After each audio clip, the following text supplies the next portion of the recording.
الحمد لله الذي شرفنا باتباع سيد الكائنات وهدانا إلى الحق بالآيات البينات وشرع لنا من الدين ما فيه صلاح المعاش والمعاد. نحمده تعالى على نعمه الوافرة ونشكره على آلائه المتكاثرة، ونشهد أن لا إله إلا الله وحده لا شريك له، ونسأله خير الدنيا والآخرة، ونشهد أن سيدنا محمدا عبده ورسوله الداعي إلى سبيل الرشاد.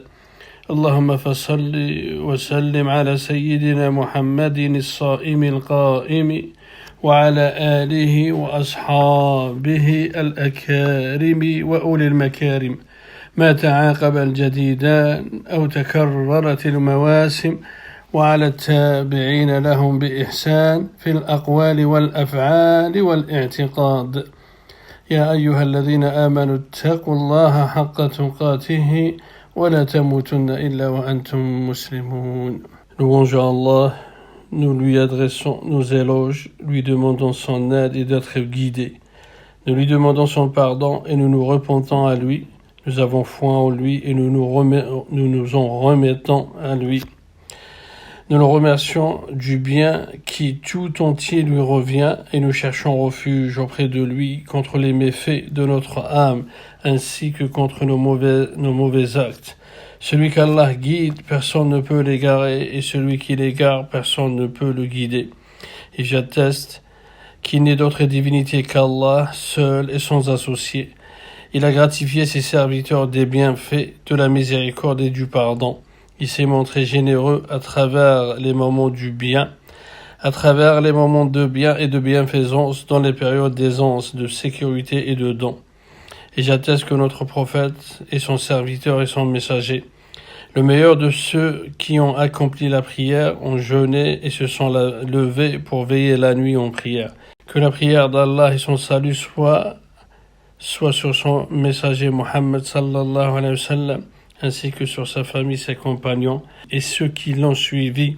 أيها المسلمون، لقد تربصنا 11 شهرا بحلوها ومرها وصدائها وثقالها وفرحها وترحها. نعم عباد الله، تربصنا تلكم الشهور بعجرها ووجرها حتى جاءت الجائحة واجتاحت وحلت واستفحلت وأخذت في سيرها الصغير والكبير، حتى أنها أخذت إنسان غال وحبيب علينا ألا وهو الشيخ أحمد العمري رحمه الله. اللهم ارحمه برحمتك واغفر له ووسع مدخله ونور قبره وارزق أهله الصبر والسلوان يا رب العالمين. أخذت في سيرها الصغير والكبير، وباء مس البشرية جمعاء ولا زال بيننا ومعنا حتى تاقت النفوس واشرأبت إلى محط رحال نلقي فيها أحمالنا ونمسح ما بجباهنا من عرق ونكفف ما بأعيننا من دموع. إننا بحاجة إلى وقت تثبت به قلوبنا ونطفئ به ظمئها ونسقي زرعها، إلى أن بلغنا هذا الضيف الكريم فاحتضناه احتضان الأم لولدها لنطرح فيه همومنا وكدنا وكدحنا عند أول عتبة من أعتابه، لنستجلب من جلساته مادة النماء ونعيد فيه ترتيب أوراقنا وقراءة ما بين السطور بتمعن وإفاقة لنفهم كيف نواصل السير. عباد الله، لقد أظلكم شهر الصيام والقيام، شهر تلاوة القرآن وإطعام الطعام، شهر مواساة الفقراء والمساكين، فشمروا لطاعة الله عن سواعدكم بجد واجتهاد. بالجوع والعطش تأخذون عن أحوال الفقراء والبؤساء خير دروس، خصوصا مع هذه الجائحة، وبالإمساك عن الطعام والشراب وفضول الكلام تتهذب النفوس. وفائدة الصيام أيها الأحبة، فائدة الصيام المطابق لأمر الشارع أمر ظاهر محسوس، فيه تطهر الأرواح من درن الذنوب وبه تصح الأجساد. كان الحبيب صلى الله عليه وسلم أجود بالخير والإنفاق في سبيل الله من الريح، وكان أجود ما يكون في رمضان صلى الله عليك يا سيدي يا رسول الله. شهر المتجر الربيح ودخل هذا المتجر الربيح كل الصحابة، فجادوا بأموالهم على ذوي الحاجة من مريض وصحيح، وما لأحد عندهم من نعمة تجزى إلا ابتغاء وجه ربهم الأعلى، فيا نعم المراد. ألا وإنا لكم في رسول الله صلى الله عليه وسلم والذين آمنوا معه أسوة حسنة، ورحم الله قوما يستمعون القول فيتبعون أحسنه، فعظموا بطاعة الله والإحسان إلى خلقه هذا الشهر من كل سنة، وما تقدموا لأنفسكم من خير تجدوه عند الله. اشغلوا قلوبكم وألسنتكم بحمد الله وشكره، ونوروا بيوتكم بتلاوة القرآن، وعقولكم بتدبر نهيه وأمره، وزينوا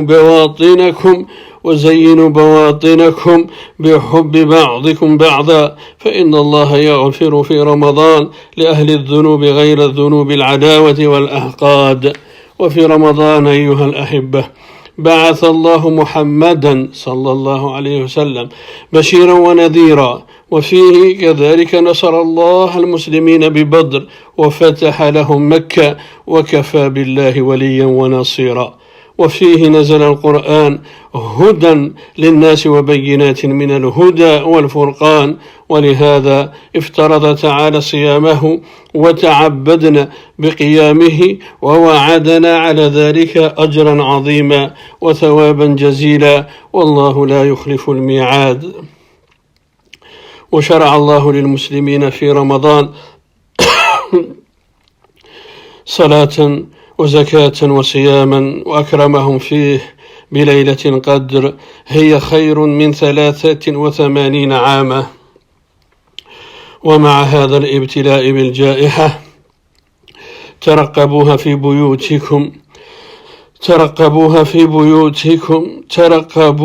بيوتكم وصلوا التراويح وتهجدوا في بيوتكم، وتعرضوا لرحمات الله، واتبعوا آثار الذين يجزون الغرفة بما صبروا ويلقون فيها تحية وسلاما.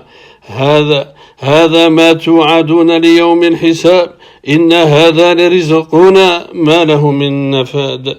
أيها الأحبة، إذا دخل شهر رمضان فتحت أبواب الجنة وغلقت أبواب النار، وتجلى ربنا بالجود على عباده الأخيار، وباهى ملائكته بالمؤمنين الأبرار الصائمين بالليل الصائمين بالنهار والمستغفرين بالأسحار، وضاعف لهم الحسنات وتجاوز عن السيئات، وأعد لهم جنات تجري من تحتها الأنهار. هذا وإن للطاغين لشر مآب، جهنم يصلونها فبئس المهاد. فيا باغي الخير أقبل، ويا باغي الشر أقصر، ويا مؤمنا بالقرآن تقدم، ويا محسنا عن موائد الإحسان أدبر. وإن شئت فصم معنا، وإن استحوذ عليك الشيطان فأفطر، فإن رحمة الله قريب من المحسن المستغفر. يا أيها الذين آمنوا كتب عليكم الصيام كما كتب على الذين من قبلكم لعلكم تتقون. واعلموا أيها الأحبة لخلوف فم الصائم أطيب عند الله من ريح المسك، وأن تصوموا خير لكم إن كنتم تعلمون واعلموا أيها الأحبة أن في الجنة باب يقال له باب الريان لا يدخله إلا الصائمون اللهم اجعلنا منهم يا رب يوم يقول الله لهم كلوا واشربوا هنيئا بما كنتم تعملون فصوموا أيها الأحبة صوموا بالقلوب وبالأبدان والجوارح إذا لم يكن في السمع مني تصاون وفي بصري غض وفي منطقي صمت فحظي إذا من صوم الجوع والظمأ فإن قلت إني صمت يوما فما صمت وفقني الله تعالى وإياكم إلى ما فيه أسباب رحمته وجنبنا موارد سخطه ونقمته ونسأله العفو والعافية وسوابغ نعمته. Frères en islam, une période très difficile avec cette épreuve très éprouvante, avec le confinement et la pandémie. Que Allah guérit tous les malades, Inch'Allah, et que Allah enveloppe de sa miséricorde les morts ainsi que notre cher Cheikh Ahmed Al-Amri, que Allah, Inch'Allah, l'enveloppe de sa miséricorde et donne à sa famille une bonne patience, Inch'Allah. Voilà arrivé ce mois de Ramadan que nous aimons tant et auquel aspire l'âme des croyants, absorbés trop souvent par le cours de la vie et ses multiples plaisirs. Nous sommes conviés à l'école du Ramadan, cette école qui permet à nos cœurs de retrouver leur pureté et à nos âmes de reconquérir leur clarté. Il a été rapporté, d'après Abu Hurayra, que le bien-aimé sallallahu alayhi wa sallam nous dit: à l'arrivée du Ramadan, les portes du paradis s'ouvrent, et dans une autre narration chez Muslim, il dit, à l'arrivée du Ramadan, les portes de la miséricorde s'ouvrent. Alors, pauvre celui qu'Allah lui ouvre les portes du paradis et il refuse d'y rentrer. Et le vrai privé est celui qui ne court pas à la miséricorde d'Allah et aller chercher cette miséricorde et en profiter pendant ce mois béni qui est le mois du Ramadan. Reçois donc la bonne nouvelle d'un mois pendant lequel les portes du paradis sont ouvertes, et reçois donc la bonne nouvelle d'un mois où Allah ferme les portes de l'enfer. Reçois donc la bonne nouvelle d'un mois pendant lequel les diables sont enchaînés. Alors frères et sœurs en islam, posons-nous cette question: quel est le jeûne qui entre dans l'agrément d'Allah tabaraka wa ta'ala? À savoir le fondement du jeûne du Ramadan consiste à remplir ses obligations et à nous écarter de toutes ses interdictions. Son esprit consiste à se savoir observé par Dieu en toutes circonstances. Et le seul moyen d'y parvenir, c'est de maîtriser chacun de nos membres et d'éviter ce qui est illicite. Le prophète sallallahu alayhi wa sallam nous dit dans le sens du hadith: il se peut qu'un jeûneur ne retire de son jeûne que la faim et la soif. Il se peut qu'une personne priant la nuit ne retire de sa veillée que le manque du sommeil, rapporté par Tabarani. Alors frères et sœurs en islam, on ne peut vraiment se rapprocher d'Allah tabaraka wa ta'ala en laissant ce qui est normalement permis, si on commence par abandonner ce qui est toujours illicite. Jabir radiyallahu ta'ala anhu wa ardah nous dit: lorsque tu jeûnes, que jeûne ton œil, ta vue, ta langue, en évitant mensonges et choses interdites, évite de nuire à ton voisin. Sois digne et paisible le jour où tu jeûnes, fais en sorte que ton jour de jeûne ne soit pas identique au jour où tu es nourri. Et le prophète sallam nous apprend aussi, il nous dit: Allah a déclaré: celui dont les membres ne jeûne point en respectant mes interdits, il n'est nul besoin qu'il laisse sa nourriture et sa boisson pour moi. Le jeûne il ne sera complet que si, par exemple, on préserve la langue de tout propos futile, calomnieux, mensonger et indécent. Ou éviter aussi toute dispute, imposer le silence à sa langue et l'occuper par le dhikr, l'évocation et l'invocation d'Allah tabaraka wa ta'ala et la lecture du Coran. Ainsi, le prophète sallallahu alayhi wa sallam nous dit et nous apprend toujours, le prophète sallallahu alayhi wa sallam: le jeûne est un bouclier c'est-à-dire une protection, tant qu'il n'est pas fêlé par le jeûneur. On demanda qu'est-ce qui peut le fêler au messager d'Allah. Il répond un mensonge ou une calomnie. Allahumma nas'aluka as-salama ya Rabb. Le hadith rapporté par An-Nasa'i. Préserver, frères et sœurs, en islam, ce n'est pas écouter les choses détestées ou illicites, car la plupart de ce qu'il est interdit de dire, il est interdit aussi de l'écouter, frères et sœurs, en islam.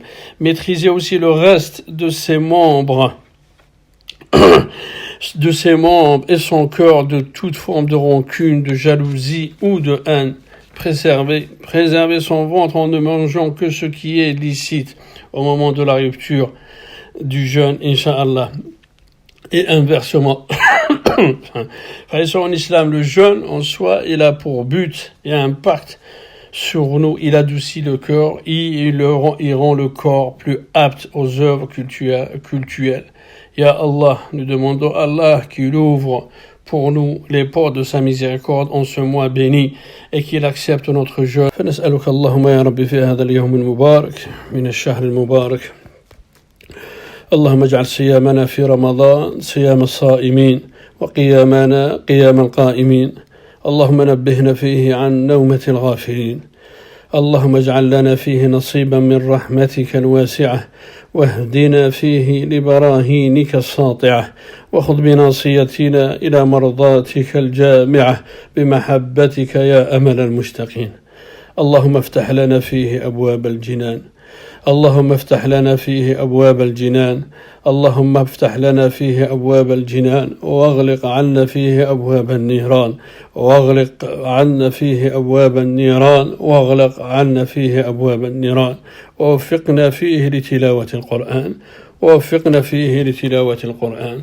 اللهم اجعلنا فيه من المستغفرين اللهم اجعلنا فيه من المستغفرين واجعلنا فيه من عبادك الصالحين واجعلنا فيه من عبادك الصالحين القانتين واجعلنا فيه من أولئك المقربين برأفتك يا أرحم الراحمين يا رب نسألك في هذا اليوم المبارك والشهر المبارك وقلت وقولك الحق ادعوني نستجب لكم فاللهم يا ربي ارحم أخونا وشيخنا الشيخ أحمد العمري يا رب مات هنا وفارق الدنيا في ديار الغربة وترك أولاد وزوجة وأبوين اللهم ارحمه برحمتك التي وسعت كل شيء اللهم وسع مدخله ونور قبره واعتق رقبته من النار اللهم يا رب نور قبره واعتق رقبته من النار اللهم ارحمه برحمتك التي وسعت كل شيء